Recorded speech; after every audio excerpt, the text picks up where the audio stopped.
มีตัวเดียวก็เวียนกันกอดโถลูกเอ้ย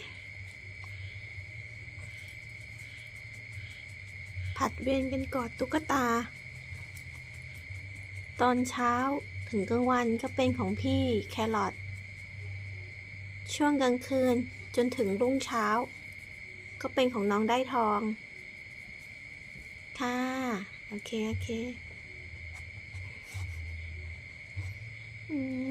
ลูกสาวแม่นี่เนาะ